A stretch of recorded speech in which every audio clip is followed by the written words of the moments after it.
I'm Steve with Jackson Interfaith Shelter. Today I have Laura Reaume with me. She is the Director of Community Programs at Community Action Agency. And I want Laura to talk about the pit count. What is the pit count? Why did it happen a couple of days ago? And just what the community should know about that. Sure.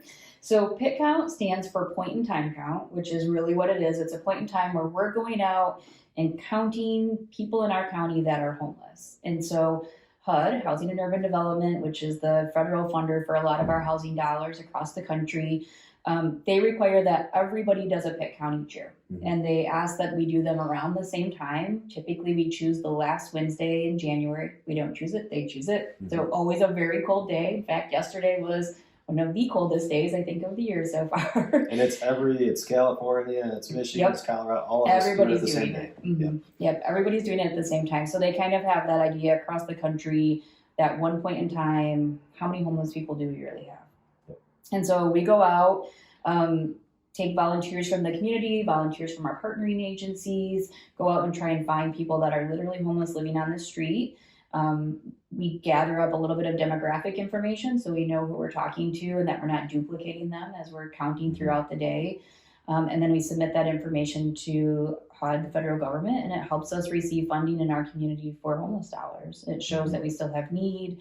It shows that we can work as a community. It shows that we can spend our dollars appropriately.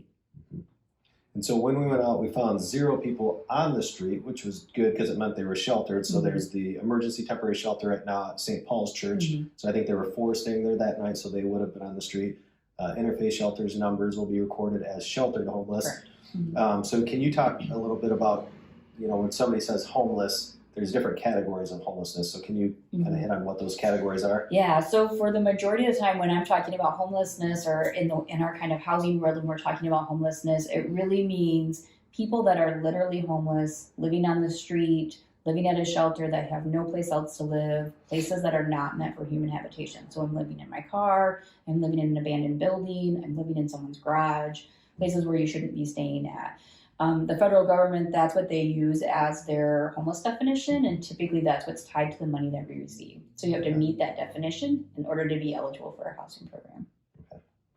And then last question I have is just, you've been in this line of work for how many years? About 13 years. Okay, yeah. So, it's hard to sum up, but there's a lot of different ideas about homelessness. There's different issues where what San Francisco's dealing with might be different than what Jackson, Michigan's dealing with, and there's unique concerns, there's different temperatures in different locations. Yeah. But if you're able to just kind of succinctly share with somebody that has a passion to get involved and just to share a perspective on homelessness, what advice or just insight would you share? Yeah, I think one thing to really remember is that people that are homeless are really just people.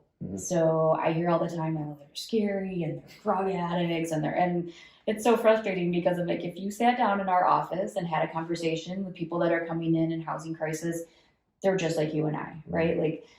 They made some bad choices, they lost their job, their car broke down, that different things have happened and they've ended up in this spot where they're at now.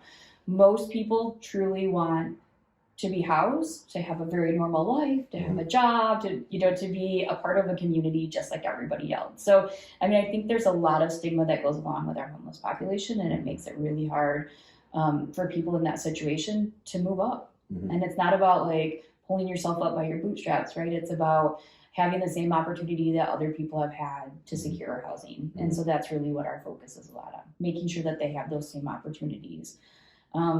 I think the other thing that I would say that is often, I feel like probably misconstrued is that, people look at the housing dollars that we receive in our county and they say, why do we even have homeless people?